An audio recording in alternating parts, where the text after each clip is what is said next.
Assalamualaikum warahmatullahi wabarakatuh. Jumpa lagi dalam BIMTEK Semangat Guru seri kemampuan non-teknis dalam adaptasi teknologi. Kali ini kita masuki pelajaran pertama, asinkronus, resilience, tangguh dan teknologi.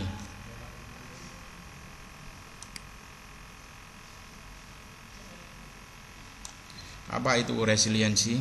Ilmuwan psikologi biasanya menggunakan istilah lenting untuk menyepadankan kata resiliensi, yaitu kemampuan seseorang untuk bangkit setiap kali mengalami desakan mundur atau bahkan kegagalan.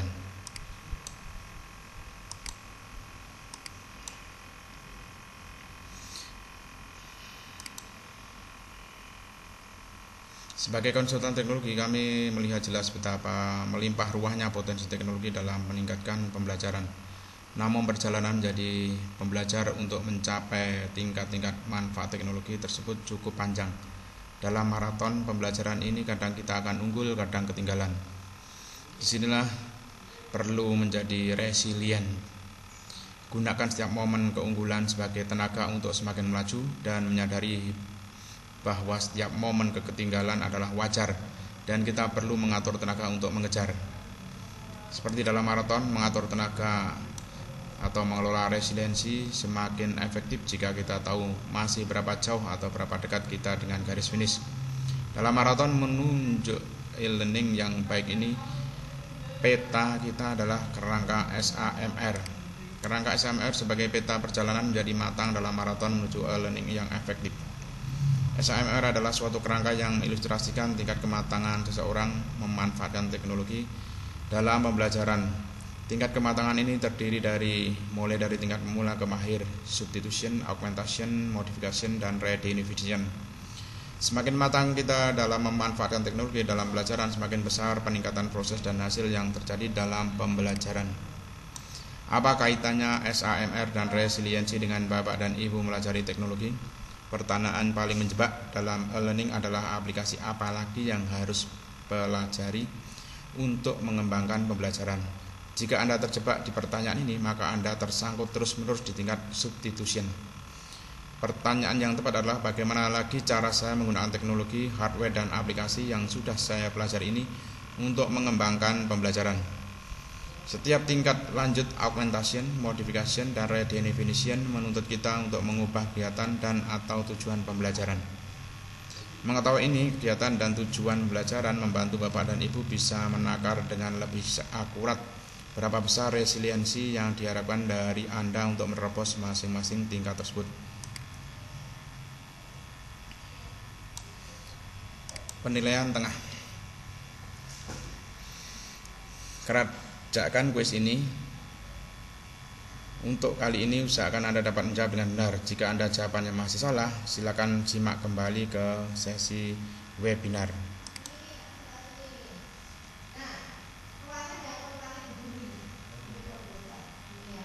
Kuis penilaian tengah terdiri dari 7 butir pertanyaan dan harus mencapai minimal 70%.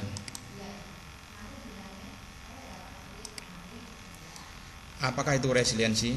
Kemampuan seseorang untuk menggunakan teknologi dalam pembelajaran, kemampuan seseorang untuk merumuskan kegiatan e-learning, kemampuan seseorang untuk mengelola stres e-learning, kemampuan seseorang untuk bangkit dari desakan kemunduran atau kegagalan. Jawabnya adalah kemampuan seseorang untuk bangkit dari desakan kemunduran atau kegagalan. Apa hubungan SAMR dengan resiliensi? Mengetahui SAMR memberikan gambaran kita harus seberapa resilient.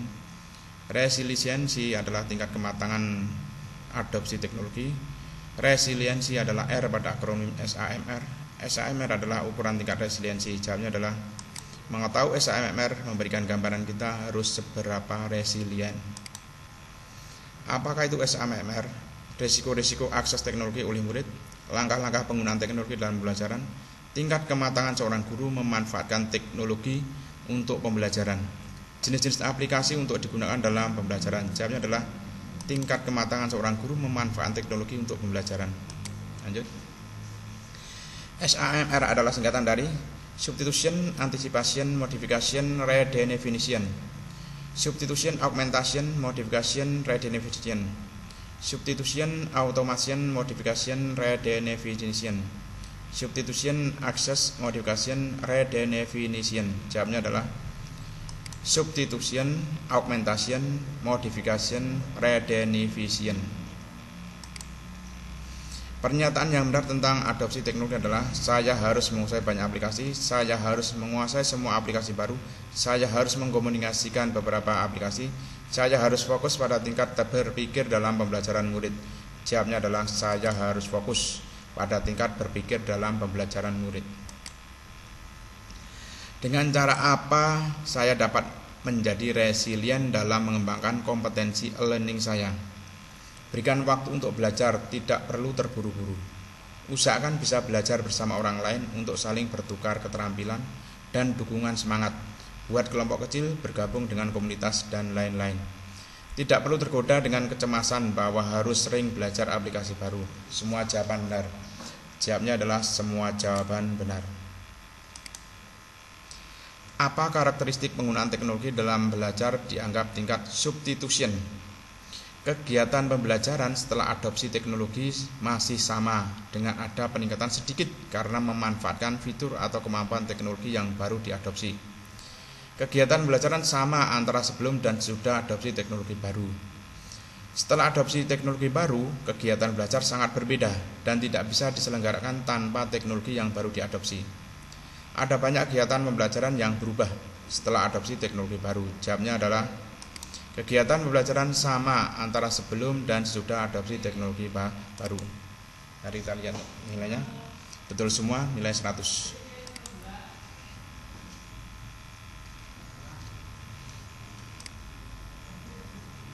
Mari kita lanjutkan. Ini belajar mandiri.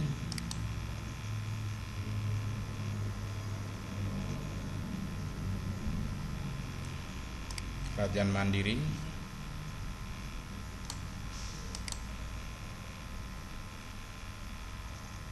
Dan penilaian akhir. Kuis penilaian akhir.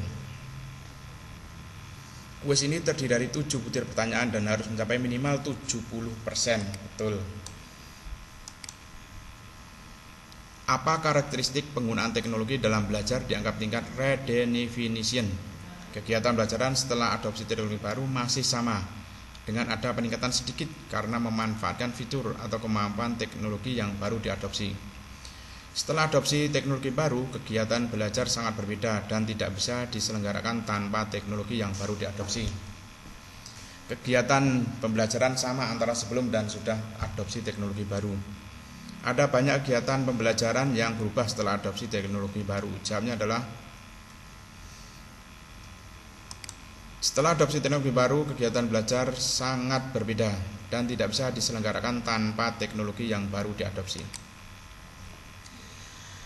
Apa karakteristik penggunaan teknologi dalam belajar dianggap tingkat modification? Kegiatan pembelajaran setelah adopsi teknologi baru masih sama dengan ada peningkatan sedikit karena memanfaatkan fitur atau kemampuan teknologi yang baru diadopsi. Kegiatan pembelajaran sama antara sebelum dan sesudah adopsi teknologi baru. Setelah adopsi teknologi baru, kegiatan belajar sangat berbeda dan tidak bisa diselenggarakan tanpa teknologi yang baru diadopsi. Ada banyak kegiatan pembelajaran yang berubah setelah adopsi teknologi baru. Jawabnya adalah ada banyak kegiatan pembelajaran yang berubah setelah adopsi teknologi baru. Apa karakteristik penggunaan teknologi dalam belajar dianggap tingkat augmentation? Kegiatan pembelajaran setelah adopsi teknologi baru masih sama dengan ada peningkatan sedikit karena memanfaatkan fitur atau kemampuan teknologi yang baru diadopsi. Kegiatan pembelajaran sama antara sebelum dan sudah adopsi teknologi baru. Setelah adopsi teknologi baru, kegiatan belajar sangat berbeda dan tidak bisa diselenggarakan tanpa teknologi yang baru diadopsi. Ada banyak kegiatan pembelajaran yang berubah setelah adopsi teknologi baru. Jawabnya adalah kegiatan pembelajaran setelah adopsi teknologi baru masih sama dengan ada peningkatan sedikit karena memanfaatkan fitur atau kemampuan teknologi yang baru diadopsi. Saya menggunakan aplikasi video meeting untuk sesi diskusi mandiri dan tanya jawab dengan murid. Pemanfaatan teknologi dengan cara ini mencerminkan tingkat substitution, augmentation, modification, redefinition. Jawabnya adalah augmentation.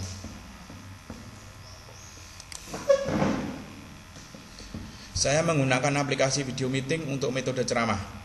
Pemanfaatan teknologi dengan cara ini mencerminkan tingkat substitution, augmentation, modification, redefinition. Jawabnya adalah substitution. Saya menggunakan aplikasi video meeting untuk murid-murid saya bisa bertemu dengan para pakar dan membawa murid saya keluar kelas melalui file trip virtual. Pemanfaatan teknologi dengan cara ini mencerminkan tingkat substitution, augmentation, modification, redefinition. Jawabnya adalah modification.